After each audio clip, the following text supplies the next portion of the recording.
All right, Larry Krueger here at Levi Stadium for the Pig and a Pickle Krug Show with a little 49er video as training camp day number 2 comes to a close. And let's recap everything that happened down here in Santa Clara on this Thursday. And, of course, we're brought to you by Pig and a Pickle, the best barbecue in all of Northern California. Check them out. They're in Emeryville. They're in Corte Madera. They're open 7 days a week, from 11 a.m. till 8 p.m. or until they run out. And they do run out, so get there early, get some brisket chili. We're also brought to you by Sharp Corners, Sports Cards, and Collectibles. They're at 205 Cypress Avenue in Pacific Grove, California, on the Monterey Peninsula. My good friend Anthony Catania, he is at 831-521-5264. And he's a great follow on Instagram, Sharp Corners 831 on the gram, as the kids like to say. All right, let's get into Thursday down here in Santa Clara. Well, yesterday was the first training camp practice, and the big story was that Jauan Jennings and Colton McKivitz, both guys are going to be free agents at the end of the year, but they both showed up. They showed up at practice, and they practiced. And it wasn't a holdout for Jennings. It wasn't a hold in. He just is here, and he's practicing, and he's getting ready for the season. So Ian Rapoport of the Rap Sheet says that NFL Network said he wouldn't be surprised if the Niners and Jennings are playing nice. And he says that he thinks the Niners may give Jennings a 2-year deal right before the start of the year for $13 million per year. So maybe 2 years, $25 million, 2 years, $26 million, something like that. That's what the Rap Sheet is saying as far as Jauan Jennings. But Jennings was here today and practicing. The Niners did add another receiver because Jacob Cowing pulled his hamstring yesterday, and they want a full complement of 12 receivers. Today they brought in Quintez Cephas and cut Izzy Abinaconda. Abinaconda, I really think, is a talented player, but he never really got a shot here.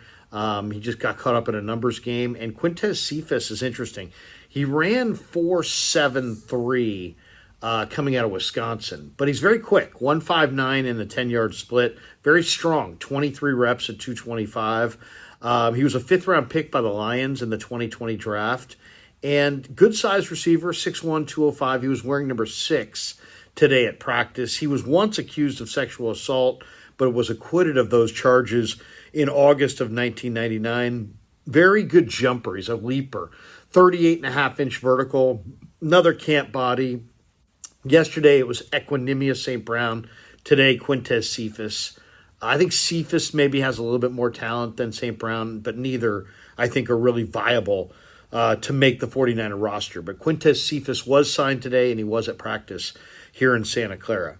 A couple other notes. It was about a 90-minute practice, a little bit longer practice, 90-minute long practice, nice sunshiny day, perfect weather for training camp. Brock Purdy was outstanding.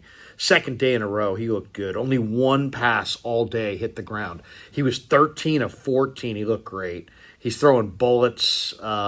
He looks really locked in. 2 days in a row, he's looked really, really sharp. It's not like he's without a mistake. He'll test his boundaries and throw a pick, and stuff happens and this and that, but he looked good today. 13 of 14 and hit a number of different receivers throughout the day. As I said, no Jacob Cowing. He's sitting it out with the hamstring injury. The play of the day was Isaiah Neyor, the rookie from Nebraska. Man, he looks impressive. He went down. Mac Jones threw a deep ball down the field to Neyor, who was literally triple covered. There was 3 DBs running with him, and Neyor went up in a crowd down the middle of the field and came away with it and then rolled over. A great play. Best play I've seen in a long time in minicamp. 6'4", 220 pounds. That's Isaiah Neyor. He runs his 40-yard dash in 4.0 seconds. 4.4 flat. 4.4 flat. So he's not a 4.49 guy. He's a 4.4 flat guy. 4.40.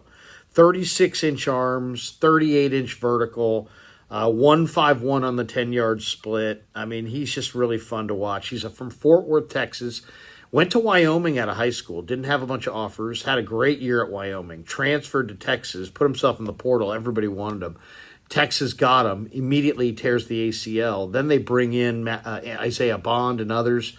and he had to transfer. So he left. He went to Nebraska. He played for Rayola this last year, and he was fantastic. And he's got unbelievable measurables. And if he continues to make catches like he made today, he's going to make this football team. You don't see a lot of undrafted rookie receivers make it. It's a very tough transition to jump from college receiver to the pros. And it's even tougher for undrafted guys. But Isaiah Neyor, wow. That's all I got to say is wow. Big, strong, fast, incredible. He looked incredible. And today, that wasn't his only catch. I think he made 2 or 3 other catches today. So, so big, so fast, so intriguing. Ricky Pearsall worked on the side field.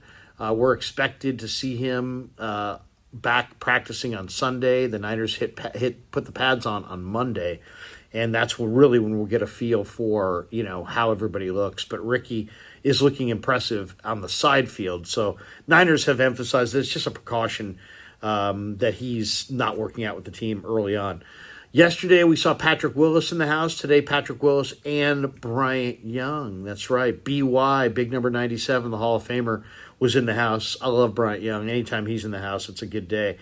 Mikael Williams had a sack of Purdy where he beat Colton McKivitz. And, Trent Williams talked after practice about Mikael Williams and just said, man, this kid's got all-pro tools. And he kind of reminds him a little bit of DeForest Buckner at defensive end. I thought that was really intriguing. We talked to Trent after practice, and he said, "Man, I don't feel 37."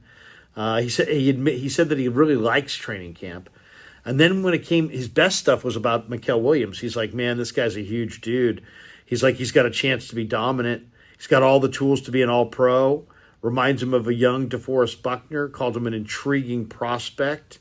Told everybody that they hung out in Cabo and got to know each other a little bit. So Trent was very excited about the future of Mikael Williams, and he talked about him. Gabe Davis went on Kay Adams' podcast and said that he's been talking to Mac Jones, George Kittle. He's got a number of ex-teammates from Central Florida who are with the Niners, probably Kalia Davis.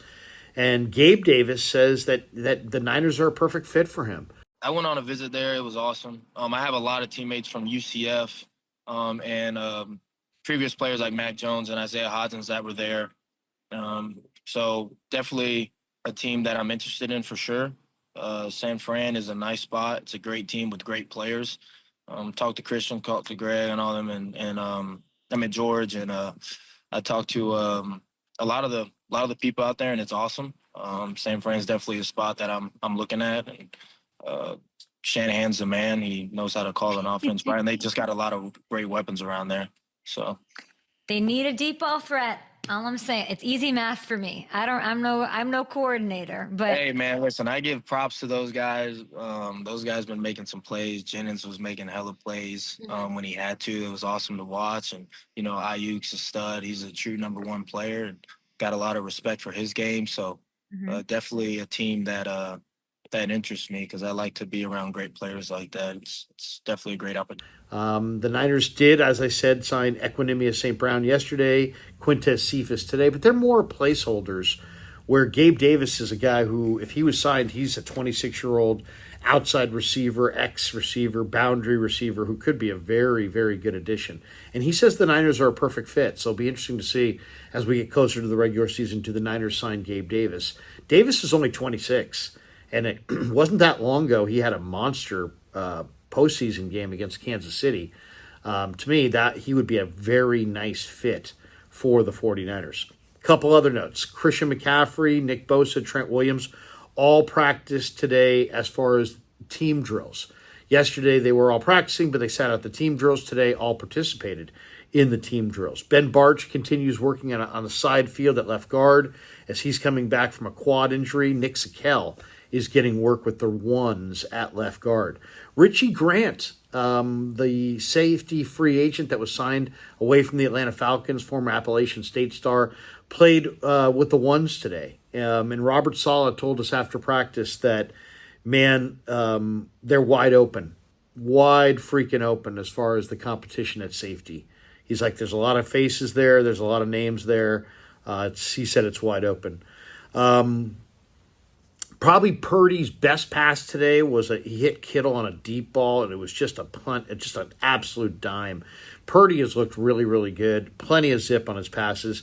Upton Stout today got some first-team reps as a slot corner with the number one defense. Malik Knowles had a few nice catches today. He's interesting. He's got some kick return ability, and he's got some special teams ability. Jauan Jennings practiced again today. He had 3 more nice catches. Nick Martin, the rookie linebacker at Oak State, had a forced fumble against Corey Kiner. Nick Martin looks really good.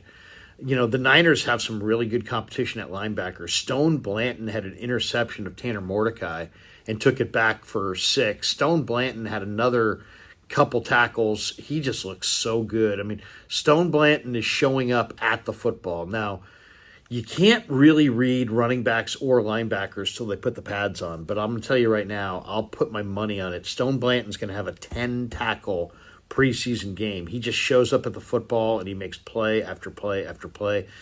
Johnny Holland told me about Stone Blanton. He's like, he never makes the same mistake twice.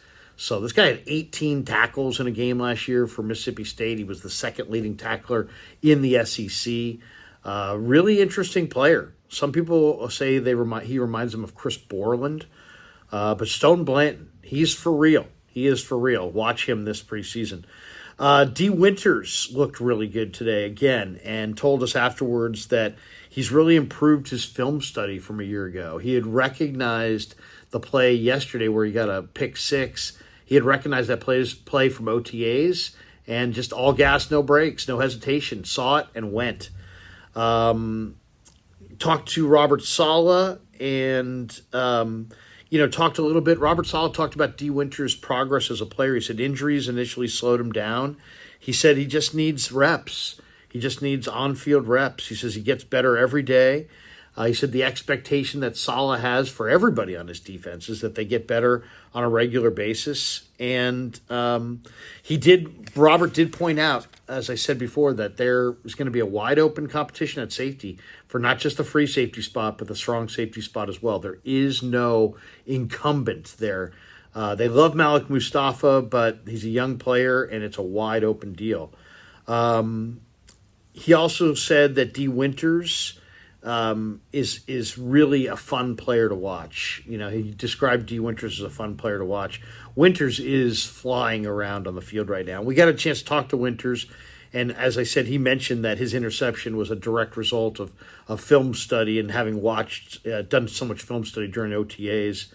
A couple other notes. Jordan James and Corey Kiner, I thought both looked really quick, really shifty.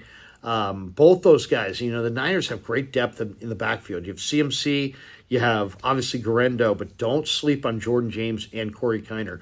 Both those guys are playing at a very high level and look really, really good. All right, that's going to do it for our update. Thanks to Pig and a Pickle for being the title sponsor of The Krug Show. Thanks to our good friends at Sharp Corners, Sports Cards, and Collectibles for sponsoring this video. And thanks to all of you guys for supporting The Krug Show. We'll see you tomorrow after training camp practice number 3. And thanks for supporting The Krug Show on YouTube.